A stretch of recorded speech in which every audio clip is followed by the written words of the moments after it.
एजन्सीकडून गेलेले. त्यांनी मला वरचं काम बोलले की वरचं मला काम करायचं आहे.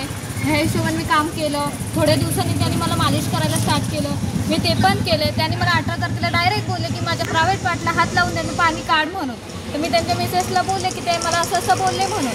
तर त्यांनी काहीच हे केलं नाही. त्यानंतर रात्रीने मला बोलतात की मम्मी एक्सपायर झाली. त्या मला बोललं की तुम्ही आहे ना, मी माझ्यासोबत थांबा म्हणत असं बोलले ते. आणि मग त्या निघून गेल्या. त्यांच्या ह्याच्यावर मला त्यांनी ठेवून गेले. 24 तारखेला त्यांनी मला जबरदस्ती करण्याचा प्रयत्न केलं. त्यांच्या घरी कामाला आले. ते मला डायरेक्ट बोलले की आज माझं पाणी काढ म्हणून प्रायव्हेट पार्टचं. तर मी नाही केलं. तर आमच्या इथे एक बाई आलेली भांडी घासायला. तिच्या बेडरूम लॉक केलं. मला बोलतात की तू काय करू नको, ओरडू वगैरे नको. मला जबरदस्ती करण्याचा प्रयत्न केलं. दुसऱ्या बेडरूममध्ये मी धावत गेले.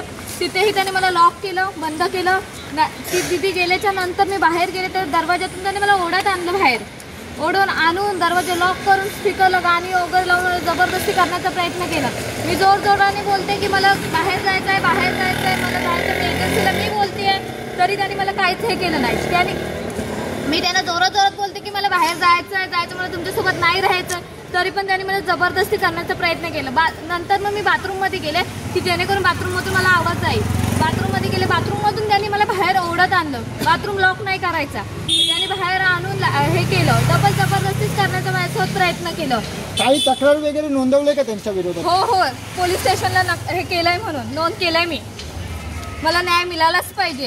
हे कृत्य करणाऱ्यांचं नाव वगैरे काही पत्ता वगैरे माहिती आहे का? हा, डॉक्टर अनिल गर, कोरक नक्षत्रमध्ये राहतात. हस्ता बिल्डिंग 404 मध्ये 403 मध्ये हे राहतात. त्यांची पत्नी प्रीती गर. तिला सगळं माहिती असून तिने काहीच हे केलं नाही. पुढचा पाऊल काहीच नाही उचललं नाही. तोपर्यंत त्या हिशोबाने मी पोलीस स्टेशनला मला यावं लागलं.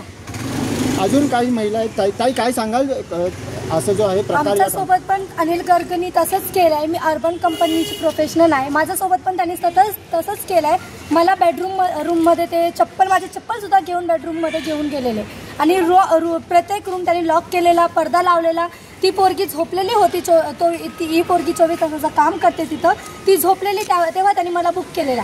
आणि ते एक दिवसाच्या आधी मला कम्प्लिमेंट देत होते. तुम पटाखा लग रही हो, तुम बहुत खूबसूरत हो, तुम्हारे पती ने तुमको ऐसे क्यों छोड़ दिया, असं ते मला बोलत होते. आणि ते म्हणजे माझ्यासोबत पण जबरदस्ती करायचा त्यांनी प्रयत्न केला. तुम्ही काही तक्रार वगैरे नोंदवली? हो, आम्ही केलो. काही अजून ताई आहेत का? मी साक्षीदार आहे. तेव्हा मी तिथंच होती. तेव्हा त्यांनी हिला बुक केलं. आणि जेव्हा दुसऱ्या दिवशी हे प्रकरण हिच्यासोबत घडलं ना, मी खालीच होती. मग ती रडत आली. तेव्हा आम्ही सर्वांनी एकजुटे हो. काय काम करायचे ताई तुम्ही तिकडे? आम्ही अर्बन कंपनीमध्ये घरकाम करायचं, हेल्पचं ते काम करायचं.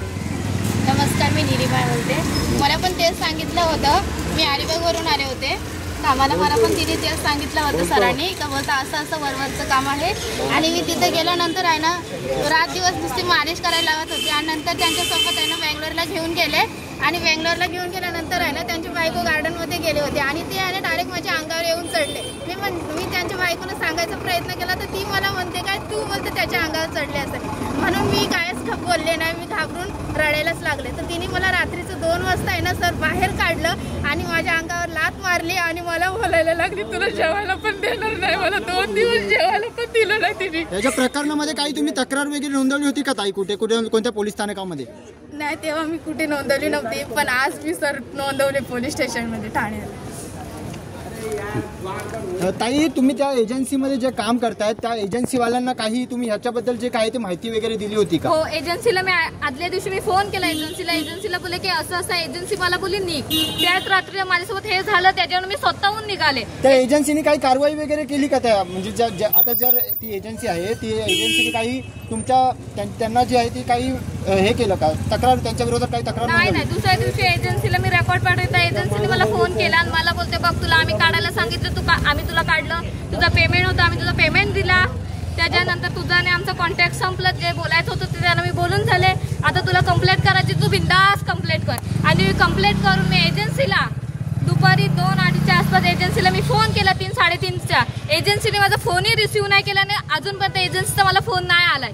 जेव्हा मी कंप्लेंट केली त्याच्यानंतर मला सरांनी सांगितलं की एजन्सीला कॉल कर. एजन्सीला मी फोन केला. एजन्सी मला आलीच नाही. अजूनपर्यंत एजन्सीने मला फोन केला नाही.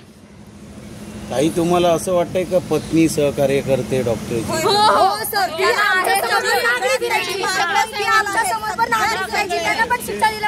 किती पण एक स्त्री आहे, माहिती असल्यावर पण ते असं करते, तर त्याला शिक्षा दिली पाहिजे. काही महिला आयोगाची वगैरे भेट घेणार आहात का तुम्ही? हो आम्हाला गरज महिला आयोगाकडे काही न्याय मागणार आहात का? हो मागणार. आपल्याशी समाजसेवक संगम डोंगरे जोडले गेलेले आहेत. संगम सर, असा जो प्रकार आहे ठाण्यामध्ये जो आहे घडलेला आहे, काय काय काय कसं बघताय? मी तर म्हणतो तो अनिल गर्ग ना, अनिल गर्ग आहे ना, त्या भडव्याला इतर चापटवलं पाहिजे. एक अरे लहान ही मुलगी त्याच्या मुलीच्या वयाची आहे, अष्टीन चाळे करायला लावतो. हे प्रत्येक हे गरीब आहे बिचारे, या बिचाऱ्या गरिबांना ते कामाला बोलवतात, काम करून घेतात. अहो वेळ जेवायला पण देत नाही. या मुलीला शिळं अन्न खाऊ घालतात आणि या पोरीला शिळं अन्न खाऊन गेलेला त्रासही झालाय.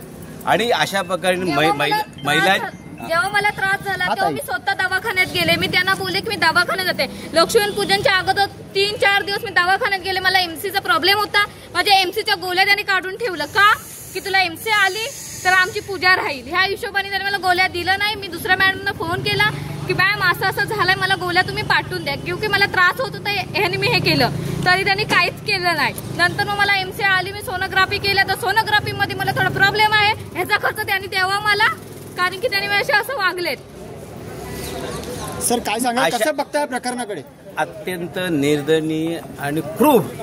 बघा, ही मुलगी आहे त्याच्या मुलीसारखी आहे आणि मुलीसारख्या मुलीवरती तो बळजबरी करतो. आणि विषय म्हणजे आम्ही ती रेकॉर्डिंग ऐकलेली आहे. त्या मुलीला घरामध्ये बंद करून ठेवून म्हणजे अपहरणचा पण पोलिसांनी 140चा गुन्हा दाखल केला पाहिजे. याच्यामध्ये त्या संदर्भात गुन्हा नोंद नाही आहे. बघा, आता आम्ही जे माहिती घेतलेली आहे त्याच्यामध्ये अपहरणचा गुन्हा पण दाखल केला पाहिजे. आणि सदरची महिला जी आहे, ती महिला जी आहे त्या डॉक्टर गीटची पत्नी जी आहे ती त्या डॉक्टरला सपोर्ट करते. म्हणजे गुन्हेगार आहेत, गुन्हेगारला सपोर्ट करणं तेही गुन्हेगार आहे. तर माझा माननीय पोलीस आयुक्त जे आहेत यांना नम्र विनंती आहे की या माता भगिनींची अशी छेडखानी करेल, अशी कृत्य करेल आणि 70 वय असलं म्हणतो काही करेल का? कायदा सर्वांसारखा.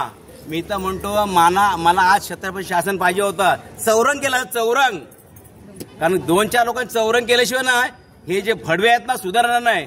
आणि अशा प्रकारे ह्या गरीब ज्या महिला ज्या आहेत बिचारी मोलमजुरी हातावरती काम करतात, यांच्याशी असे घाणेरडं कृत्य करेल ना तर यांना साल्यात चौपत दिलं पाहिजे.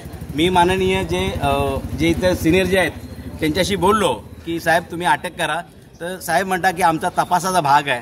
अरे मग काय तपासा भाग? म्हणजे हे जे पीडित बिचारे वंचित आहे ते न्यायासाठी प्रतिष्ठित आहे आणि तो मात्र निवांत घरात आराम करतोय. काय कायदा आहे? त्या म्हाताऱ्याला शिक्षा दिली पाहिजे. तो आम्हाला न्याय हवाय, आम्हाला न्याय हवाय, फक्त न्याय. आम्हाला काहीच नको. आम्ही आमच्या पोटासाठी काम करतो. तो स्वतःच एक मनोरुग्ण आहे. मॅडम, तुम्ही FIR दाखल केलेली आहात या ठिकाणी. आरोपीला काही अटक वगैरे करण्यात आली? काहीच करू दिलं नाही. या पोलिसांनी काहीच करू दिलं नाही. 11 वाजल्यापासून आम्ही इथं आहे.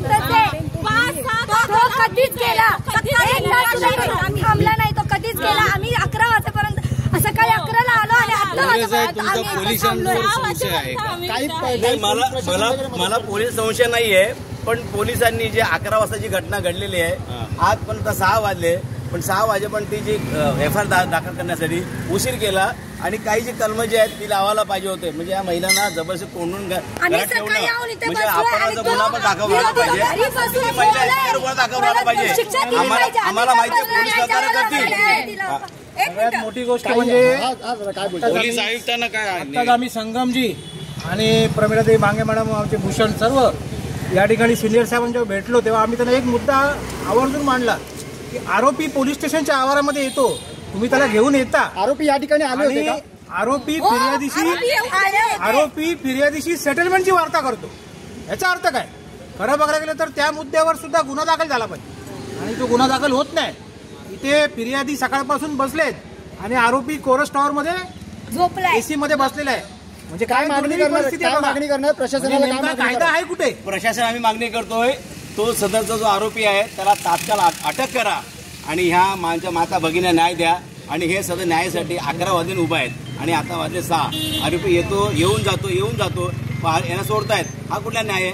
तर पोलिसांनी त्या आरोपीला तात्काळ अटक केलं पाहिजे. न्याय द्या, अजून काहीच नको. आम्ही आमच्या पोटासाठी काम करतो. प्लीज आम्हाला न्याय द्या. आपल्याशी